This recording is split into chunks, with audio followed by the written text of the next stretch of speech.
Hello, I'm Jody Wolfe, and you're watching Expoz. It is August 28, 2017. It's 10:01 p.m. Birmingham. Topic, we're going to talk about why we just received a selective judgment. And let me read you some things here. Guys, this was all laid out. We knew this in advance. But even myself. Now, when I said we wouldn't receive a judgment, I meant like a major war in this country or something like that. I said, we'll wake up the next day and it'll be a normal day, and we'll wake up the day after, it'll be a normal day, next week, next month, next year. God, was I wrong? Let me read you some things here about the August eclipse we just had. The eclipse occurs exactly 33 days before the Revelation 12 sign, beginning in the 33rd state, which is Oregon, and ending in South Carolina at the 33rd parallel. The eclipse occurs on the 233rd day of the year, which is 33 weeks and 2 days into 2017. It occurs 133 days before the end of the year. It takes 1 hour and 33 minutes to cross this nation and ends on the 33rd second. Now, these details are verified. Well, I'm going to put it down where the verification is. But can you really chalk up the significance of this is pure coincidence or a confirmation bias? It's been noted that an eclipse like this has not happened in 99 years. Well, what is that? 3 times 33 years.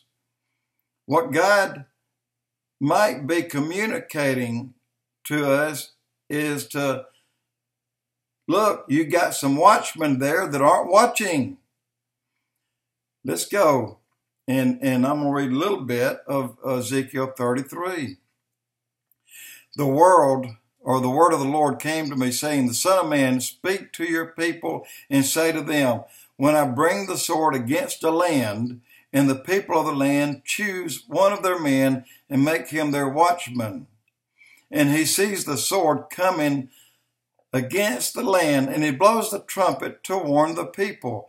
Then if anyone hears the trumpet but does not heed the warning, and the sword comes and takes their life, their blood will be upon their own head, since they heard the sound of the trumpet, but did not hear the warning or heed the warning.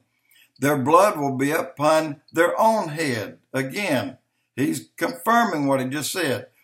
If they had heeded the warning, that would have saved them.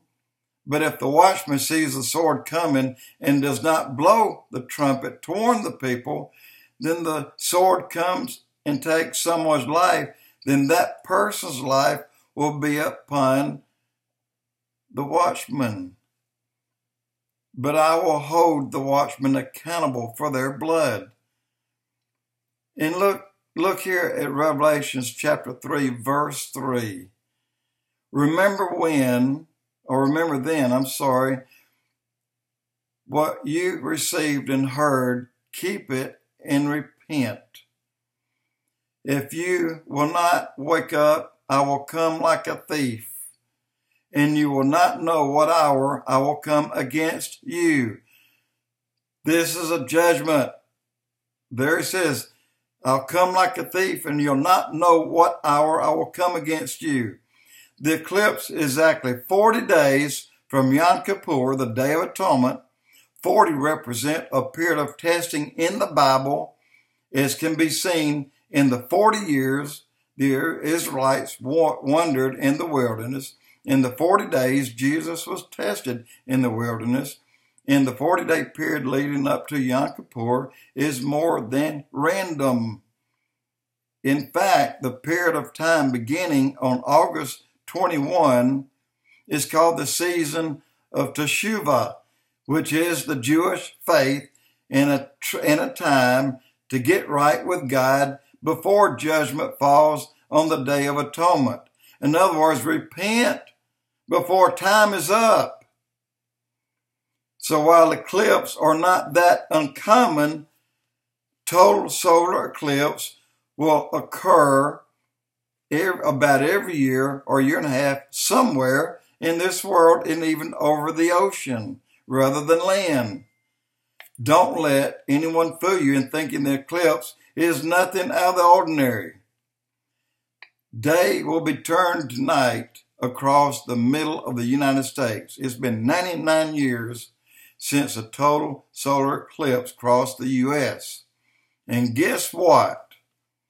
Having another total solar eclipse across the entire U.S. again, forming an X 7 years from today. That X, and I'm paraphrasing because I know where it goes, crosses St. Louis, Missouri. What has the two X's, the cross, have in common? They're both crossing the Mississippi River. They're both crossing St. Louis. What's under that? The New Madrid Fault, which is actually a larger, more dangerous fault than the San Andreas Fault. That is 7 years from this past August the 21st. What are we going to do with that, guys? We don't need to ignore it. We have watchmen out there. And I go back and I look at blogs and I see half of them screaming a warning, and I see the other half saying, don't worry. Well, the half that said, don't worry, were wrong. Sad to say, we were hit by a hurricane that's the most powerful and the most destructive beyond Katrina that this country has ever known. And that is still considered a selective judgment. God will not judge this whole country until the church has been removed. That is what the book of Revelation screams about for the 7-year tribulation. You don't want to be here in that time. You don't want to be left behind. We have a window of grace, and we just had a judgment to tell us, you better be ready. The next one is 7 years. Will that 7 years be at the end of the tribulation or at the beginning of it? We don't know. So we need to take this as a warning that perhaps that 7 years later is at the end.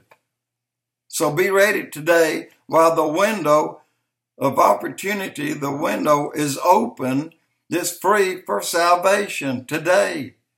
It may not be free tomorrow when you wake up. Guys, this is serious. We had a warning from God in the book, in the Bible, and other people, the watchers are warning us, and we ignored it, including myself. I'll not ignore another, starting right now. Jody, Wolfe, Expoz.